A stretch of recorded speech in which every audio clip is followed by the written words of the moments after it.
جب لا الہ الا اللہ پڑھ لیا جائے پھر اللہ کے علاوہ کسی کو سجدہ نہیں ہوگا، کسی کے لیے رکوع نہیں ہوگا، کسی کی ڈھیری کا طواف نہیں ہوگا، کسی کے نام کی دعائی پکار نہیں بلند ہوگی۔ جب اللہ کے الہ ہونے کو مان لیا جائے پھر کسی کے لیے خون نہیں بہایا جائے گا، پھر کسی کے پتھروں پہ، کسی کے منتوں پہ بھروسے نہیں ہوں گے۔ یہ وہ پیغام تھا۔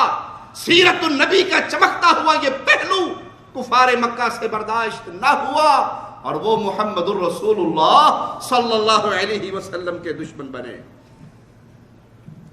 اور جب تک یہ پیغام کوئی دیتا رہے گا، ہر دور کے کافر، ہر دور کے مشرک، ہر دور کے صنم پرست، قبر پرست، گھوڑا پرست، پتھر پرست، تمائم پرست، تعویذ گنڈے کے فروش کرنے والے، یہ اس مواحد کے جان کے دشمن بنتے رہیں گے۔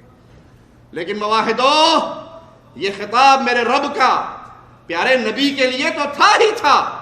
رب کا کرم یہ ہے کہ یہ ہر اس مواحد کے لیے پیغام ہے کہ تیرے لیے اللہ کافی ہے، تجھے کسی سے ڈرنے کی ضرورت نہیں ہے۔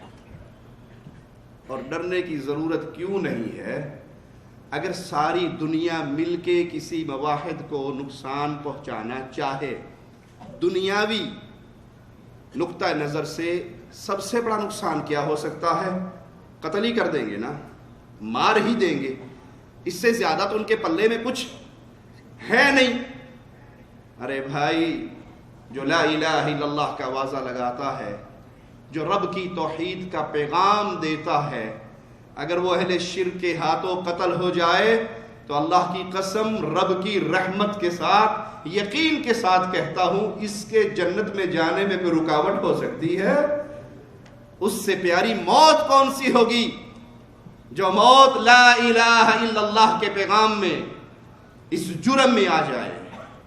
تو اللہ اپنے نبی صلی اللہ علیہ وسلم کے لیے مزید اعلان کرتا ہے، یا ایھا النبی حسبک اللہ، اے نبی تیرے لیے اللہ کافی ہے، تجھے اللہ کافی ہے۔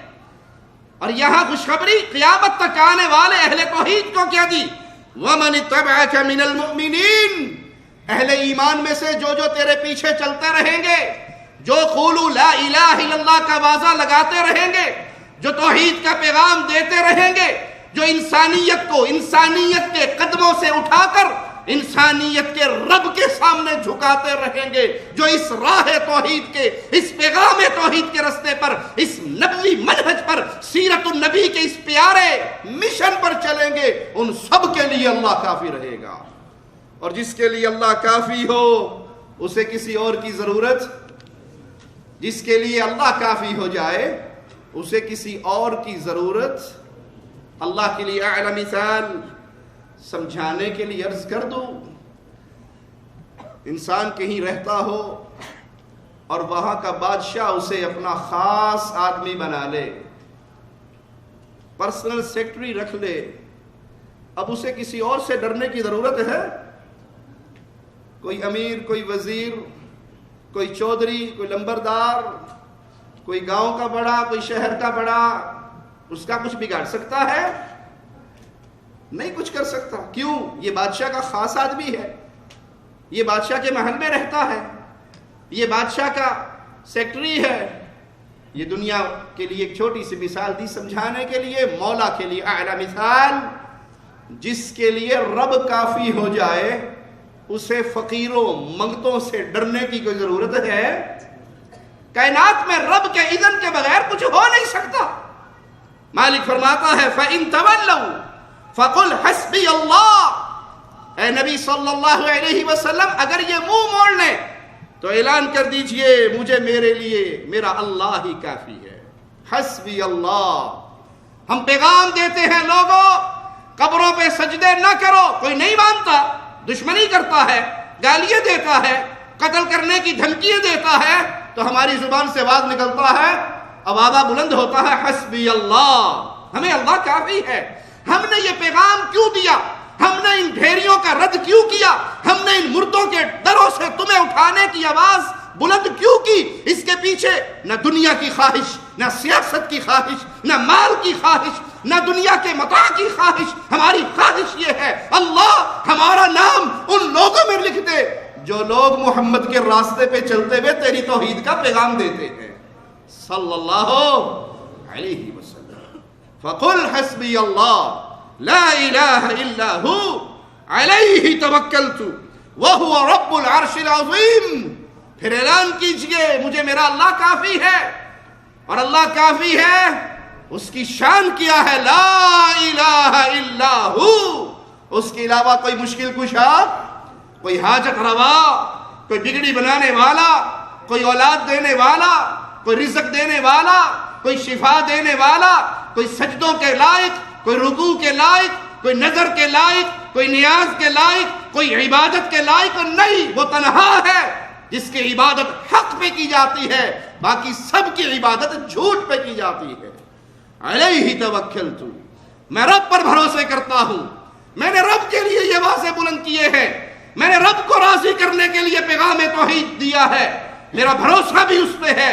جب تک اللہ میرے ساتھ ہے دنیا کی کوئی طاقت مواہد کا کچھ بگاڑ نہیں سکتی. وَهُوَ رَبُّ الْعَرْشِ الْعَظِيمِ، اور وہ عرش عظیم کا رب ہے.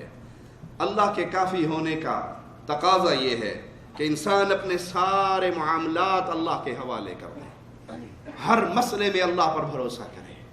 اللہ کی ذات اعلیٰ ہے، میرے مالک کی شان اتنی ہے کہ انسان ہر معاملہ رب کے سپرد کر دے تو زندگی میں اس کو کبھی کوئی ٹینشن نہیں ہوگی.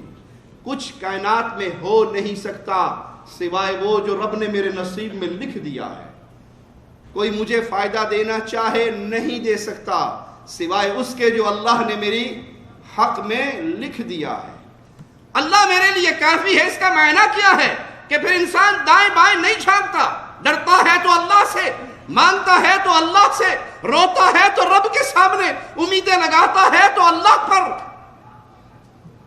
اس کے ایمان کی کیفیت یہ ہوتی ہے، سوال کرنے والا سوال کرتا ہے بکریوں کے چرواہے سے، ایک بکری مجھے دے دے. وہ جواب میں کہتا ہے میں تو غلام ہوں، اپنے آقا کی بکریاں چرا رہا ہوں. سوال کرنے والا اس کے ایمان کا امتحان لینے کے لیے کہتا ہے کوئی بات نہیں، جنگل میں چراتے ہو، بھیڑیے اکثر ہی بکریاں اٹھا کے لے جاتے ہیں. قل للمالک اکلہ الذئب، اگر وہ پوچھے بکری کم کیوں ہوئی تو کہنا بھیڑیا اٹھا کر بھاگ گیا تھا. وہ چرواہا جو ایمان کی لذتوں میں ڈوبا ہوا تھا آواز لگا کر کہتا ہے وَمَاذَا أَقُولُ لِلَّهِ،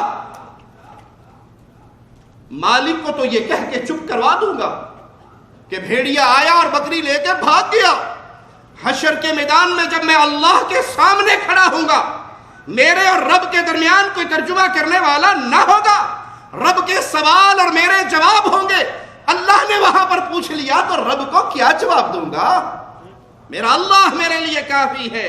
وہ مجھے دیکھ رہا ہے، وہ میری حرکتوں سے واقف ہے، وہ میرے دل کے خیالوں کو جانتا ہے. اس نے جو نقصان پہنچانا ہے اس سے مجھے بچا کوئی نہیں سکتا، اس نے جو فائدہ دینا ہے اس سے مجھے کوئی روک اور محروم نہیں کر سکتا. ہر مسئلے میں میرا بھروسہ میرے اللہ پر ہے. اور یہی طرز عمل امام الانبیاء، امام کائنات محمد الرسول اللہ صلی اللہ علیہ وسلم کا تھا. زندگی میں مشکل سے مشکل گھڑی آئی،